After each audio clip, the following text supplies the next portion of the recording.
Brazil থেকে ৪,০০০ kilometre দূরে, ভারত থেকে প্রায় বিশাল এক দূরত্বে, পৃথিবীর বুকে লুকিয়ে আছে এক রহস্যময় দ্বীপ, যেখানে নাম শুনলেই গা ছমছম করে ওঠে, সর্পদ্বীপ, বা ইংরেজিতে যাকে বলে স্নেক আইল্যান্ড। আর এই দ্বীপটিকে কেন পৃথিবীর সবচেয়ে ভয়ঙ্কর জায়গাগুলোর একটি বলা হয় জানো কি? আজও এই দ্বীপের আশেপাশে বসবাসকারী মানুষরা ওদিকে পা বাড়াতে ভয় পায়। কিন্তু কেন? এর পেছনে লুকিয়ে আছে এক লোমহর্ষক সত্য।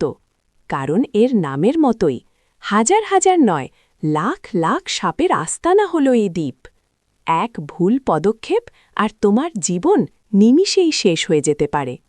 বিশ্বাস করবে না, এই দ্বীপে প্রতি ১ বর্গমিটার এলাকায় একটার বেশি সাপ দেখতে পাওয়া যায়। আর এই কারণেই শত চেষ্টা করেও এই দ্বীপে কোনো মানুষের বসতি গড়ে ওঠেনি। এই বিশাল রহস্যময় দ্বীপটি পুরো বিশ্বের সবচেয়ে বিপজ্জনক স্থানগুলোর অন্যতম। আর এখানে রাজত্ব করে এক বিশেষ প্রজাতির সাপ, যার নাম গোল্ডেন ল্যান্সহেড ভাইপার। এই বিষাক্ত সাপ পৃথিবীর আর কোথাও তুমি খুঁজে পাবে না, শুধুমাত্র এই সর্পদ্বীপ ছাড়া। কিন্তু দাঁড়াও, চমক এখনও শেষ হয়নি। ধারণা করা হয় এই একটি মাত্র দ্বীপেই ৪,০০০-এরও বেশি গোল্ডেন ল্যান্সহেড ভাইপার বাস করে।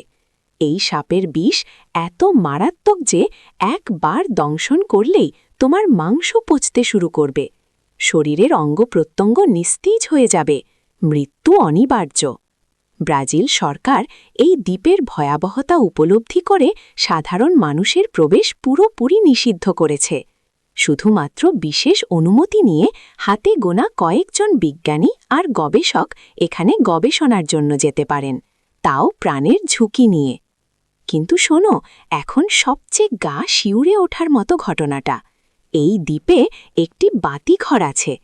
শোনা যায় এক সময় একটি পরিবার সেই বাতিঘরের দেখাশোনা করত, কিন্তু এক রাতে পুরো পরিবারটাকেই সাপের দল আক্রমণ করে। তাদের ভাগ্যে কি ঘটেছিল কেউ জানে না, শুধুমাত্র তাদের মর্মান্তিক পরিণতি থেকে এটুকু বোঝা যায় যে তারা আর ফিরে আসেনি। কিছু স্থানীয় কিংবদন্তি অনুসারে জলদস্যুরা নাকি এই দ্বীপে তাদের গুপ্তধন লুকিয়ে রাখত, আর সেই গুপ্তধন রক্ষা করার জন্যই তারা নাকি হাজার হাজার বিষাক্ত সাপ এই দ্বীপে ছেড়ে গিয়েছিল। এই অবিশ্বাস্য গল্প কি সত্যি নাকি কেবলই গুজব? এই প্রশ্নের উত্তর হয়তো কোনোদিনও জানা যাবে না।